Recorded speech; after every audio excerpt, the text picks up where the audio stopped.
The Citarum River in Indonesia is an incredible force. It is a source of water, energy, food, and livelihoods for more than 25 million people. But it's also one of the most polluted rivers in the world. This is ultimately a planetary challenge. How do we improve the health of the river and of its communities? Planetary health is the idea that the health of the planet has a direct impact on human life. If the planet is sick, we are sick. Hasil pengujian menunjukkan bahwa air tanah di kedua desa tidak layak dijadikan sumber air minum. Air sumur di sana warnanya juga tidak jernih, kadang-kadang malah bau. Tapi air itu masih tetap bisa digunakan, biasanya untuk mandi dan cuci.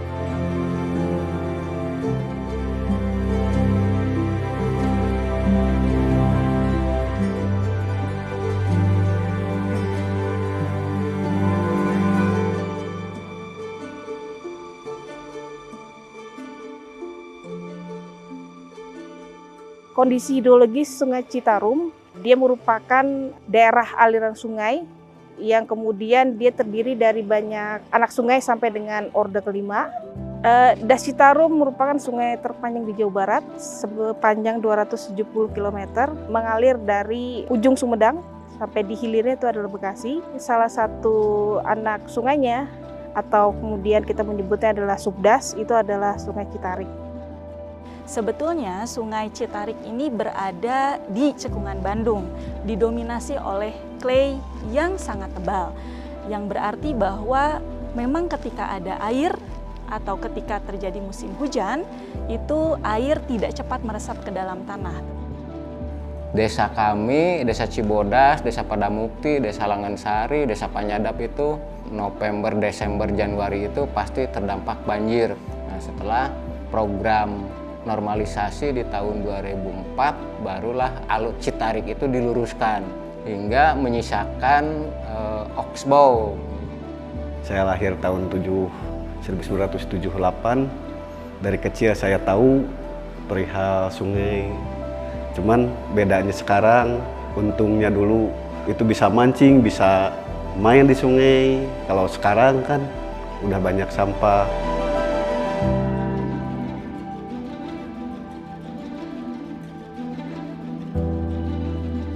Pasca normalisasi, ketika itu memang belum terkoordinir terkait persampahan. Akhirnya warga membuang sampah itu ke sana, gitu kan. Ada beberapa luas Oxbow yang dijadikan TPS yang tidak terencana sebetulnya ya. Hingga akhirnya sekarang sampah bertumpuk karena memang yang membuang di sana itu masyarakat dari dua desa, dari Desa Cibodas dan Desa Padamukti. Jadi saya mengelola di sini kewalahan, Pak. Kebutuhan saya untuk sehari-hari cuma mengandalkan dari, ya kalau mulung lah dari mulung aja. Ada gaji, enggak di itu. Tapi 6 bulan sekali gaji. Cuma 500.000, kan enggak mencukup. Dulu mah enggak susah-susah, kita harus nyedot air.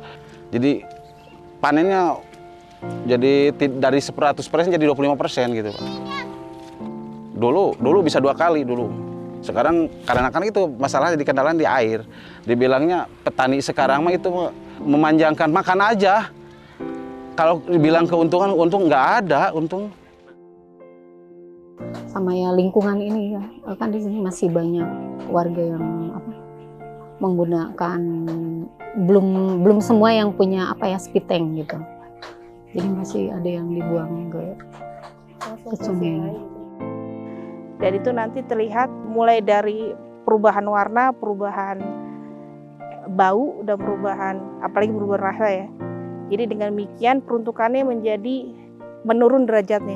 Jadi yang tadinya kualitas sungai airnya bisa dipakai mandi langsung atau bahkan kebutuhan air minum, sekarang sudah tidak bisa lagi karena sudah sangat berubah kualitasnya.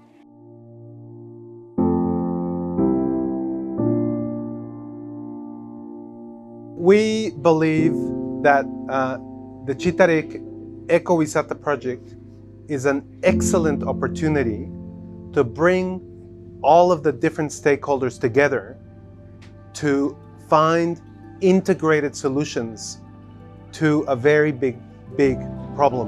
of revitalizing the Citarum. So we're trying to build this action research program that brings together researchers from different disciplines to look at a very complex problem of river pollution and how different types of wastes are flowing into the river and how they can be stopped through different types of interventions. So there's a lot of opportunity here. It's about building relationships and building knowledge to begin with, and then working together on detailed designs with testing in a living laboratory sort of concept. So living laboratory is where different stakeholders from industry, government, academia, and NGOs come together to create small-scale experiments. It could be technology-based experiments or social experiments or economic, to learn through innovation about what works and what doesn't work. And we are looking at a community-based action to deliver better water management, better wastewater pollution control, and also solid waste management. I suppose the unique thing about this project is that it's been identified by government as the new area for some ecotourism, which gives us a really great opportunity to introduce ecological landscapes that are based around restoration, based around biomimicry, ecological landscapes in urban environment, all of which can deliver ecosystem services. And so it truly represents what ecology is about, and also truly represents what an ecotourism could be. So we, for instance, are introducing constructed wetlands to look at management of wastewater. We are also looking at wetlands, larger wetlands, for creating habitats, and also for treating water for it to be injected into the groundwater as a means of water security, drought protection. Secara pribadi di dalam riset ini dan juga kerjasama yang kita lakukan, itu adalah kita bisa memanfaatkan hasil riset langsung di lapangan yang bisa kita lihat bersama, dan kemudian yang mendapatkan manfaat tentu saja adalah warga sekitar. Dari point of view akademisi, harapan saya ya bagi masyarakat, adanya program ini tuh sebetulnya menjadikan nilai jual tersendiri bagi suatu daerah, begitu ya. Karena selain daerahnya terangkat, nama daerahnya terangkat, bisa jadi apa yang mereka hasilkan juga bisa bermanfaat bagi yang lain atau bahkan menambah nilai ekonomi bagi masyarakat itu sendiri. Pemerintah dan semua perangkat desa siap untuk mendukung, menerima, menjaga, dan bertanggung jawab atas proses pengelolaan setelah konstruksi. And we wish you all the best for the next implementation, and we will witness the next coming years of the successful project. Terima kasih, Atur. Baik, terima kasih Bapak Ridwan Kamil sudah. Mari kita belajar dari gejala dan fenomena alam, belajar dari kearifan nilai budaya lokal di daerah-daerah, belajar dari pengalaman para sesepuh dan tetua di desa-desa, di kampung-kampung, juga belajar dari pemikiran dan pengetahuan para kaum cerdik cendekia. Our journey has already begun, and we need partners. We want to work with partners who think at scale and have a vision to grow and benefit those who are most in need, so that millions have the opportunity to live healthier and safer lives.